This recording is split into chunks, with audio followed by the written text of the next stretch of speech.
रसशास्त्र paper 1 रसद्रव्य में आज हम पढ़ेंगे आद्रिज यानी कि शिलाजतु के बारे में। तो ये आपका किस में आता है, महारस वर्ग में रखा गया है इसको, ठीक है।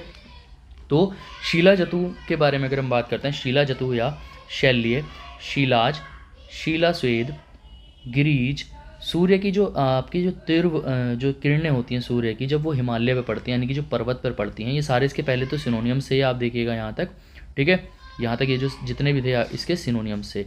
अब जब सूर्य की तीव्र किरणें क्या करते हैं, हिमालय को शीला तप्त हो जाते हैं, जब उसके पत्थर जो हमारे पहाड़ हैं उसके पत्थर जो बहुत ज़्यादा तप जाते हैं, तो उसमें जो पत्थरों में स्थित रस होता है वो क्या होता है, पिघल कर गाढ़ा स्वरूप में शिलाओं के बीच से बाहर निकल आता है, और इसी को हम क्या कहते हैं, शिलाजतु कहते हैं, या इसको शिलाजीत कहा जाता है, ठीक है। तो शिलाजीत कहाँ से मिलता है, पहाड़ों से मिलता है, आपको इतना पता ही होगा।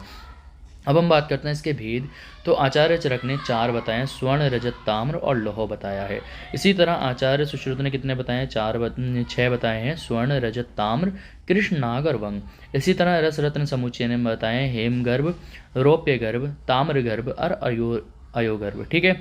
इसके बाद आचार्य प्राव्रत ने बताए हैं स्वर्ण, रजत, ताम्र और लौह। इसके बाद रत्न समुच्चय ने बताए हैं, कितने बताए हैं, स्वर्ण, रजत, लौह और ताम्र। तो देखिए सबने क्या कहा है, स्वर्ण, रजत, ताम्र, लौह। जितना चरक ने कहा है यहाँ पे भी वही कहा गया है, यहाँ पे भी वही कहा गया है, यहाँ पे भी वही कहा गया है। बस डिफरेंस कहाँ है, आचार्य सुश्रुत और रस रत्न समुच्चय में थोड़ा सा डिफरेंस देखने को मिलेगा।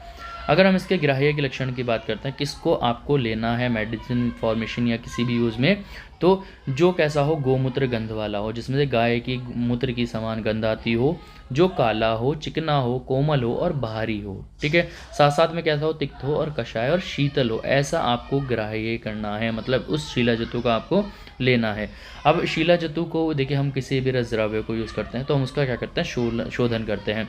तो इसमें क्या बताया गया है कि शिलाजतु को क्षार, अम्ल या गोमूत्र से प्रक्षालन करने से क्या हो जाता है, शुद्ध हो जाता है। मतलब क्या करो आप, जो आपका शिलाजतु है उसको नॉर्मली अम्ल द्रव्य से किसी या फिर क्षार से या फिर गोमूत्र से उसे नॉर्मल धो लो और धो के उसको सुखा लो, तो उसका क्या हो जाएगा, शोधन हो जाएगा।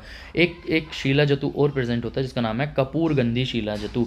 अब एक कपूरगंधी शिलाजतु का किस तरह से शोधन करते हैं, एला क्वाथ, ठीक है। एला मतलब आपकी इलायची, तो हमें क्या करना है, इलायची का हीम बना लेना है, और उसमें क्या करना है, जो हमारा अशुद्ध जो हमारा कपूरगंधी शिलाजित है उसको मर्दन करने के बाद क्या करना है, इसका शोधन हो जाता है। जैसे आप क्या करोगे, इसमें हीम जो है, एला का जो हीम है यानी कि इलायची का जो हीम है, उसको जैसे ही इस पर मर्दन करके सुखा लोगे तो क्या हो जाएगा, कपूरगंधी शिलाजतु का शोधन हो जाएगा।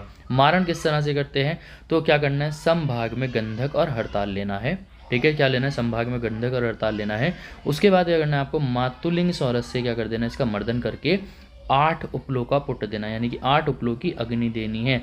तो इससे क्या हो जाएगा, जो आपका शिलाजतु है वो क्या हो जाएगा, उसका मारण हो जाएगा।